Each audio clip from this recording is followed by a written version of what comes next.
I wanted to update you guys with a little bit more information about the people who are being illegally deported with Kilmar Abrego Garcia at the forefront. The issue here is due process, because under the United States Constitution, everyone, citizens and non-citizens, have the right to due process. You cannot just claim someone is a criminal without having to prove it in court first and then just deport them. I also want to address the people pushing back on me saying that we do need to be freaking out. I'm not saying not to treat this with the sense of urgency that it deserves, but these tactics by the Trump administration are designed to put us in a state of chaos, to rattle us and to disorganize us. So when I say calm down, it means stop with the fucking defeatist attitude. Some of you are already accepting failure.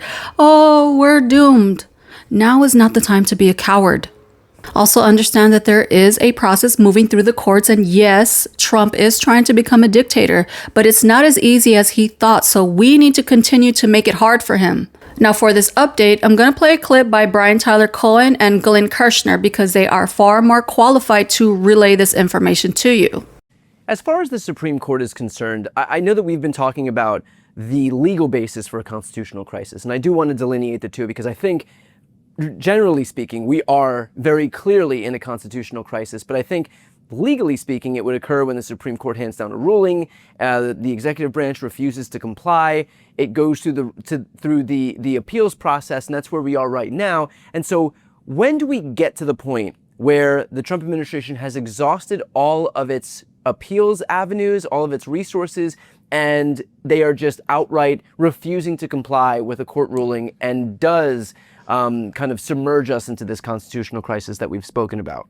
You know, Brian, we are within a hair's breadth of that right now because of another development related to the Abrego Garcia case. Trump just made a statement that he can bring Abrego Garcia back, but he won't. The reason that's important is really at least twofold. One, both his attorney general, or I think more accurately, Donald Trump's consigliere, Pam Bondi, said we can't bring him back, that he is now in the sovereign custody and control of El Salvador, so we can't bring him back. And more importantly, the DOJ lawyers who are in the Garcia case in court with Judge Sines put in writing that because he's now in the custody and control of a sovereign nation, the United States really can't bring him back. Donald Trump just put the lie to both what Bondi said and to what the DOJ lawyers represented in court, because he said, of course I can bring him back, but I won't. So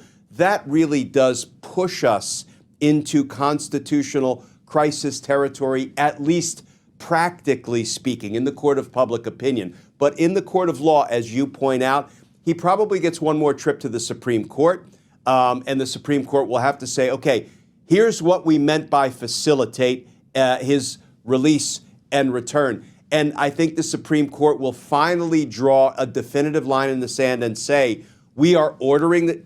I am suspecting they will do this. With this Supreme Court, it's always anybody's bet. But I strongly suspect, now that Trump has announced he will defy outright, they will probably draw a line in the sand saying, we are ordering the government to return Abrego Garcia by, and they'll set a date certain.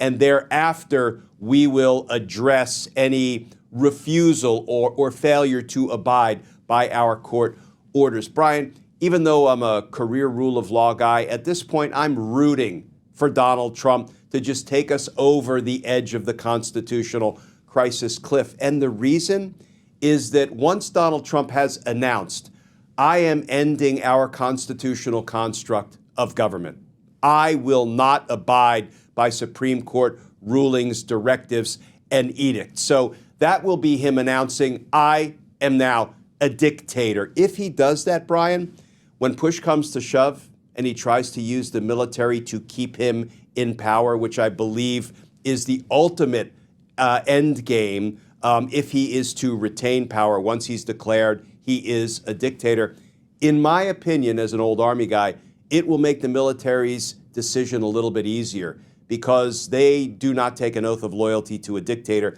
And if Donald Trump is openly and proudly declaring he's a dictator in substance, they will be able to disobey orders that involve keeping him in power.